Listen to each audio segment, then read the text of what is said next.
All right, gang, welcome back to Procreate. So let's take a look at customizing this interface, right? So we go in, let's create a new document, and you don't even really need to create a document because we're going to be talking about interface. So when you go through here, let's go ahead and click on the Preferences tab. Now, let's say you don't like the dark interface. You can change it over to a light interface.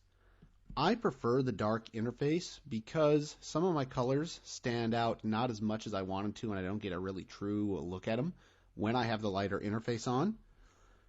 Say you're right-handed, because most of us are adjusting the two sliders using our left hand, but let's say you're left-handed. You can now adopt a right-hand interface through adjustment in the Preferences tab. The brush cursor, you can turn on or you can turn off. Now, what does that mean? Let's grab a brush. Let's grab the gel pen. Let's go through and take a look at that.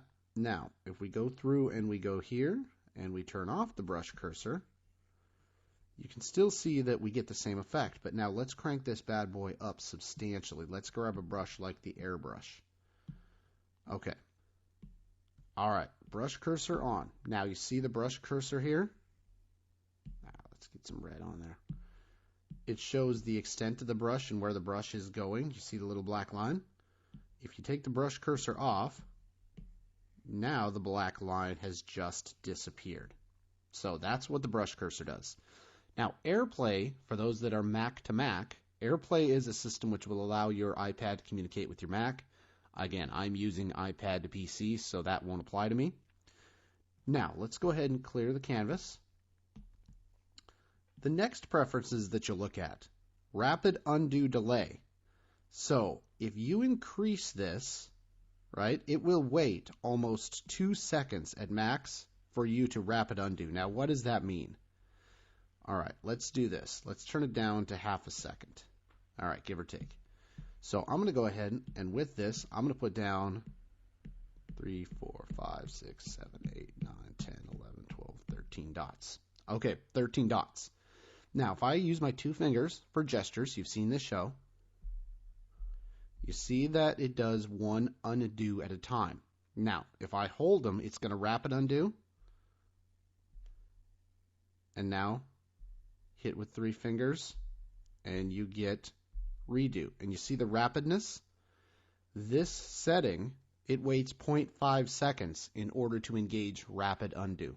So if you want it to take longer to recognize that you wanted to undo all of those dots, you turn that up. Now, if you want it to take a shorter time, you turn it down. Okay, now this one here, this one, when it auto hides the interface, this takes 0.22 seconds to return. If you want to increase that, it can take up to 8 to 10 seconds. And then here, selection mask visibility. Let's go ahead and turn this thing down to almost nothing.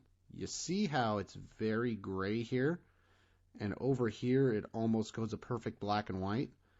This is how visible the mask is when you use the selection tool. So let me show you here. Let's turn it almost all the way down. Let's grab a selection, and we're going to make it automatic, and we're going to make it that circle. Now, you see how faint the selection is here.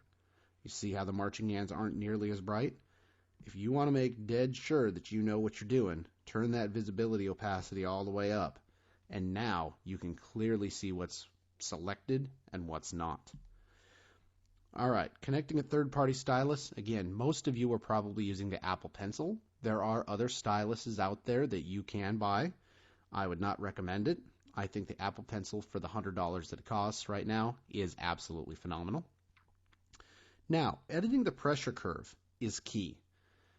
As an artist, there's a linear relationship in the pressure curve. So as you increase one of these variables, right, it increases the other. Now, you can adjust the curve here any way you want. So for my value, for my sanity, I don't mess with this. And you delete nodes just like you would in any other curve. But if you have an area, say you're really heavy-handed, right, and it goes from 0 to hero real quick, you might say, at a certain pressure, I'm going to want to keep it over here, and then I'm going to want it to drop or change substantially after a certain amount of pressure. As an artist, I haven't found this really to be valuable to me. I just use it right out of the box, but there are some brushes that you may set a pressure curve with. And then lastly, advanced gesture controls. You can select your Apple Pencil or your Touch. You can select what happens to the eyedropper or your quick menu using advanced gesture controls. Again, I use it mostly right out of the box, folks. I don't do a tremendous amount of customization. Totally up to you what you want to do. But now you know at least how to change the interface. And for those lefties out there, this is key. And then I do change up occasionally between my editing my pressure curve, and I tend to set my rapid undo and my quick line delays down pretty low there. All right, so that's a little bit on the advanced gestures in Procreate. Let's go ahead and get into the next lessons.